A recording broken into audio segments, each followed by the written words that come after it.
Welcome back to another exciting episode of Cyber Defense TV. I'm your host, Gary Malevsky, and the publisher of Cyber Defense Magazine. Sitting in my hot seat today is one of my very special guests, Andrew Peterson, who is the CEO of an award-winning cybersecurity company, Signal Sciences. Welcome. Thanks for having me, Gary. So tell us what you do and how you do it, and why are you an innovator? So we have a next-generation web application firewall. This is a space that's been around for a very long time, but it's a hotter market than it's ever been, specifically because of all the innovation that's happened around how we do web software development now, right? So you hear about things like cloud, you hear about things like DevOps. This is really where we come from. We were on that side of the house building both web properties, but then also building how to secure those web properties. So we have a cloud native story that makes it so that those 25 years of experience that these other competitors have had is it's almost irrelevant now to the type of agile development that's happening in new shops. That's what we protect. That's our kind of core bread and butter. Can anyone afford your WAF, your web app firewall? You know how many acronyms I've learned today? There's so many. There's a new one every day. Thank you, Gardner. Last year we were soaring, and now we're WAFing together. We got so many acronyms. Yep. Someone's like 2FA. Just say multi-factor authentication. Okay, so here we are. We've got a web app. Yep. Let's say I'm using WordPress. Sure. Right? It's the most popular web environment. You get MySQL and you got PHP, and you're loaded with holes, and you're updating all your plugins every day. Sounds familiar. You have the most vulnerable environment in the world. And I've decided to maybe try to become a successful e-commerce company, or I'm trying to launch some new product, and it gets success, and now you're into hundreds of thousands of buyers every week or whatever. Don't you think the cyber criminals are going after that? 100%. And how can I afford your WAF to stop it, and how does it work? Yeah, so we have different tiers for people being able to use the product, and it really maps back to the needs of the company at the time, right? So we've tried to make this so that if you have an entry-level need, you're trying to really get protection, you want to have something to run, but you don't want to break the bank, I guess, essentially. You can get that with us. If you're a much more sophisticated company, you run a big bank, you run any type of large enterprise. Guess what? You're running websites, you're running mobile applications. That's the way you're interacting with your customers. You also need the most sophisticated type of protection in the market. We can provide it for either folk. So are you doing something different in the higher end enterprise version? So for example, if Salesforce were to buy your WAF, your web app firewall, would that be a different version than a small business? Yeah, so they're looking for things where they can get multi-platform coverage, right? So instead of being able to get protection over just the core website that they might be running, they have a whole set of, they probably literally have thousands of websites that they're trying to get coverage over in the first place. They also have API systems, they have mobile applications, they have microservices now that they're running that they're probably shipping all the time. So there's a volume perspective that relates to the price that we do, but then there's also a functional component of it as well, which is, hey, we need protection over sort of more advanced types of attacks that we're seeing because we're a bigger target than other folks. Anything on DDoS, by the way? We do, yeah. Because that's driving people crazy. Well, so there's two. You can buy DDoS for a couple $100 right now. And there's two types of DDoS. There's a network layer DDoS where people are just kind of pounding you with just packets, right, overall. There's also application DDoS, which is we're finding a very specific type of, let's say a picture upload part of your website, and they're just pounding that with tons of that because it requires a lot of memory for the website to run.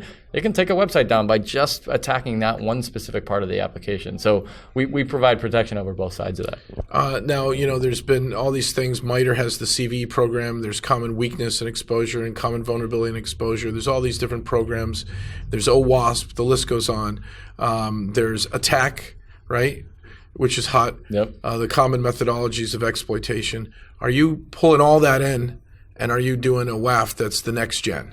Well, so what's interesting? So, for example, they just launched a new API security OWASP Top 10. But the sort of funny thing is, there's not a whole lot of difference between the API security OWASP Top 10 and the normal website security OWASP Top 10. So the reality of the types of attacks that have happened on that surface it's really the same across everything, right? And so it's more about how do you actually automate the actual response to those things and automate the detection to those.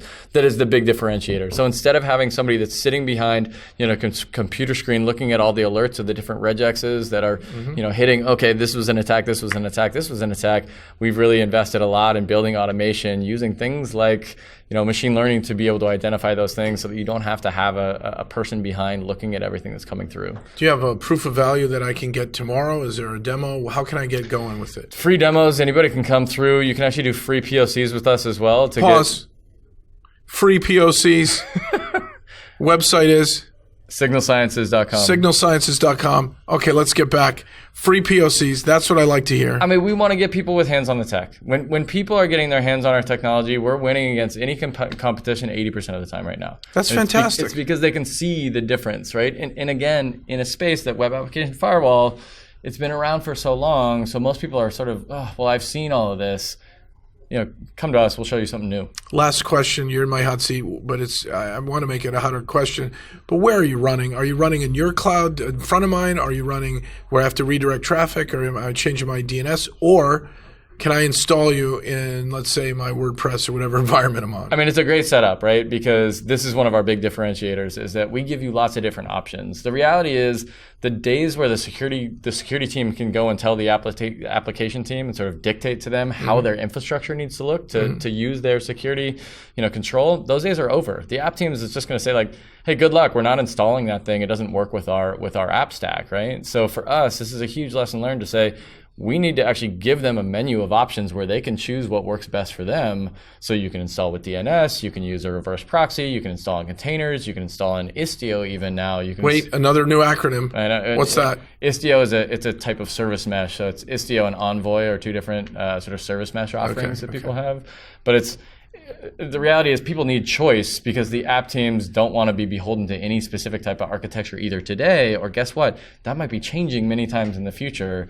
Same with the specific type of cloud that they're using or the specific type of CDN that they might be using. Those are things that they're changing all the time. So you got to have something that allows them to have flexibility where the security teams can say, hey, I need this security control, and I don't need to have to make that decision based on where that technology can actually get installed and the type of infrastructure we have. I wanted that to be my last question, but we got to keep going. Okay. Here's a tough one. Yep.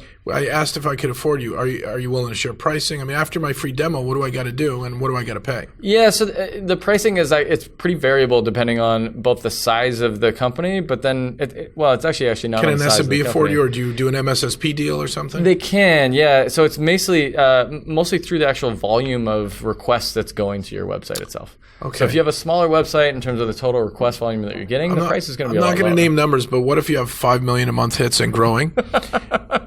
Can we afford you? Absolutely. Okay. Yeah. We're going to do the free demo. All right. Easy. And then we're going to do a report on it. So you don't have to do anything special for us, but you're going to go to signalsciences.com, get your free demo while I get mine. Absolutely. And check us out. This was a great hot seat interview. Thanks a lot. Thanks. Welcome. Welcome aboard. Thank you. CyberdefenseTV.com. Learn more about Signal Sciences at www.cyberdefensetv.com. Come back next time for another exciting episode, and we will see you online.